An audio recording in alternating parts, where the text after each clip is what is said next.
Hi there, YouTube. I thought it was about time I made a video where I don't rant religiously about something that I don't like, or I complain about a game publisher that has done me wrong, or I mention that a game publisher did me good. Thank you, Mongoose, by the way. What I want to talk about is something where I, a game master, can actually help you with giving you, certain information. And that is what I do with PCs when it comes to their background stories. Now, this works for Starfinder, Pathfinder, Call of Cthulhu, Traveler, any TTRPG game experience. Um, Basically, what I always tell my players is that you need to keep it small. You need to keep it limited. I have players who will gladly write me like several pages of background story for their characters, and that's all cool. Like, if you want to do that, that's fine. But when you present it to me, the game master, I need it to be limited. I hope to God you don't hear the seagulls out there because it sounds like they're wreaking up a storm or something like that. Anyway, a great example I have of this specific thing is that I had a character, or sorry, I had a player who had a character. This is for Pathfinder Second Edition, the campaign that I am running now. And there is a character named She, who is a half goblin who is a goblin dampier. This sounds very strange, I know. So, what happened? How do you get a half goblin dampier? We started the adventure with a pre-written adventure, which is called The Fall of Plaguestone. An okay adventure, to say the least. Not very happy with it. Not sure if I'm going to recommend it. I will do a review of it someday, though. But it is a fantastic adventure when it comes to using it as a setting stone to mold the party, introduce into the world, and when they're done with the adventure, bum, it's all up to you, the game master, to make sure, the story keeps on going. And while it might seem like a daunting task, it is not. You will find out most of the time that the story tells itself, and that is the exact same thing with the background characters. Let's get to it. She was born in the Shitterwood. I hope to God I'm saying that correct. It is a running joke, but it is a wood in Isker, nonetheless, who was, well, the heart of the Goblin Blood Wars. You see, what I do is that I wanted this setting to be the setting, the Pathfinder setting, the Lost Omen setting. And so we went with it. And basically, it was in Isker, who is a vassal state of Sheliax. And the goblins lost the war, and she was just a wee little kid at that point. Now, goblins age differently from other humanoids, but still, he had the prisoner background. So I said to him, hey, would you be okay with, for example, the goblins lost the Goblin Blood Wars. Whether or not your family did take a stance in this does not really matter. They lost the war, i.e., they were sold to slavery. Is that something that you could agree on? And it's like, yeah, sure, cool. That sounds like a great idea. And how about we do it like this as well? Let's say, just for example, that there is an evil count, because vampires, and counts are fucking fun. And I had previously, a few years ago, run Curse of Strahd, which was an okay campaign. I enjoyed it very much. But yeah, so let's say that there's this evil count who conducted experiments on you.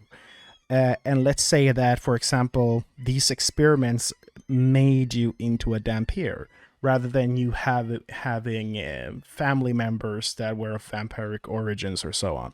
Let's say that they conducted an experiment which changed you somehow with mutagens or whatnot. We have not gotten to the grit of it just yet. And he said, okay, sure, that's fine. Okay. So I'm like, huh.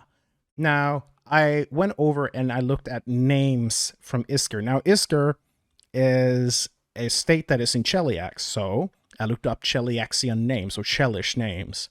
They usually have these ancient Roman names. So I created Count Victus Tegula, a vile, evil man who basically is a count in Isker, and who is hired by the state of Cheliax to conduct experiments.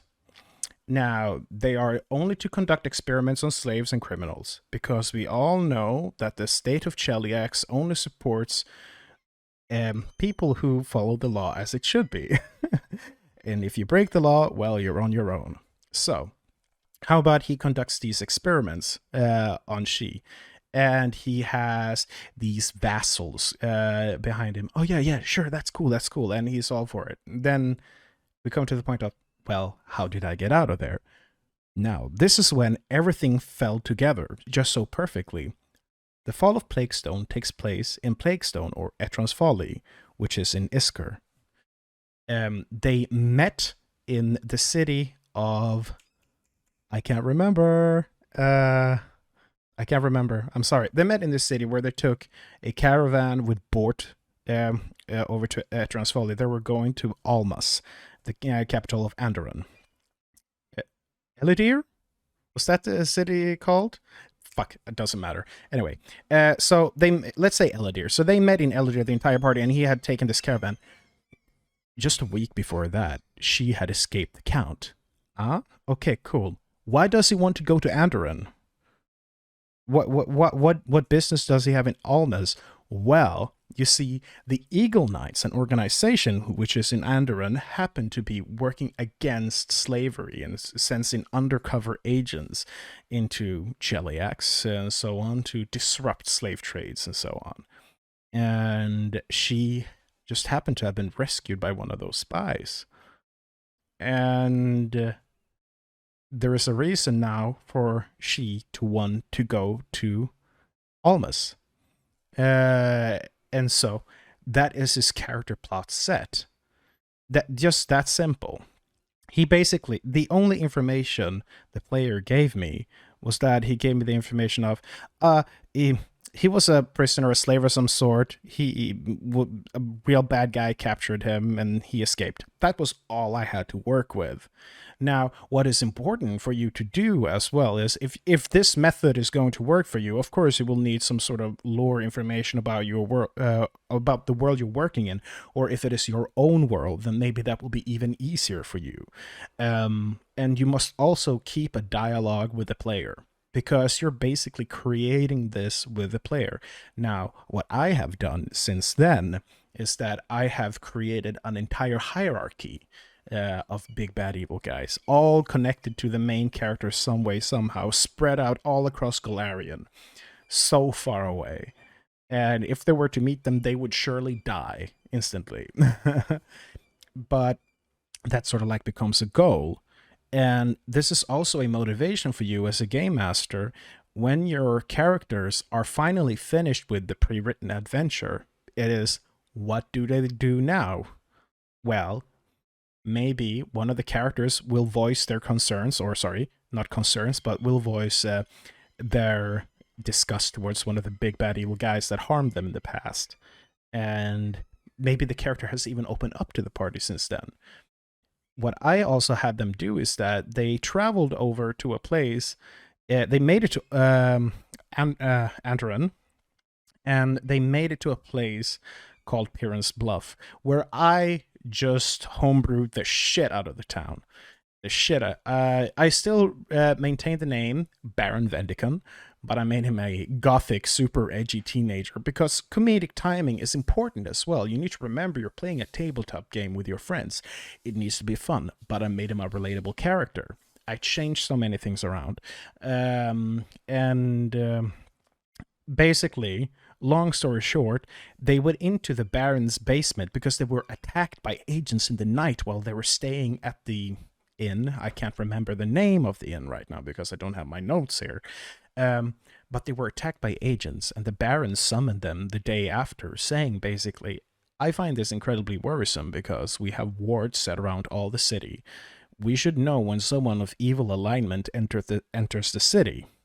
So, he also states, well, I do have a portal in my basement, but I find it strange that I did not find out that they went through there. Now, I had previously established that Baron Vendicon's house does not work as regular houses do. Corridors shifts and change, light fades away. The entire house itself is sort of like a breathing monstrosity of its own. Once they enter, none of the rooms are the same. They're constantly led by his strange servant, whom I also made up on the fly. And they basically said that time works differently in this house. Now, you might be thinking, oh no, time travel. Yes, but in a way that is acceptable and doable. I will explain to you how I did that as well. When they went down to the basement to deactivate the teleporter, they find Sarastaka, which was Count Victus Tegula's, one of what claimed to be Count Victus Tegula's right hand. It was a very, very hard battle fought, which they nearly lost. It was incredibly epic. And when they got up, they found out 20 years have passed. They went through a portal that got them there, and then they came back up. Now, one might ask, well, there are definitely going to be repercussions. Time travel is such a goddamn hassle to keep track of things on and so on. But don't mistake me. It is my world. You're not writing a book. You're playing a tabletop game. You can make it easy. And without spoiling anything too much to my players, I have indicated that I have mentioned, and as I'm going to mention to you, time works differently in this house. This house is basically its own little pocket dimension. And maybe they did not travel forward in time. Maybe, just maybe, they've come into a different dimension. Who knows? And in this dimension, she has destroyed Andoran. Or sorry, Almas. Whoop, whoop, whoop. Not the entire nation, but the capital of the nation. And they are all well-known heroes. You have Duramar, who is now called Chieftain Duramar whenever he's seen, and people are sort of like pointing out, hey, you look younger than last time I saw you. These are all very well-respected heroes. But with it has also come, industrialization. Smaller businesses are having harder times to cope as new technology is being pushed forward and so on. This is something that is entirely optional for you to do. I just really like world building, and for world building I use World Anvil. I am not sponsored. But it is a great, efficient program that you can use to, maintain your world building. You probably heard a bunch of YouTubers talk about it. But yeah, the basis of this video is start small. Work with it small. Look over your world. Tie the red lines together. I did this with every character. Every character. And mind you, I was lazy. I used a pre-written setting. So I did the lazy approach. And still my players are having a blast. And that is what's mostly important, for your players to have fun and for you to have fun. So ask for small bits of information and work with the character, with the player from there. And 9 out of 10 times, it's going to be great. Because you as a game master will constantly think that, oh, this is not enough. But you don't put yourself in the mind of the player. The player experience is completely different.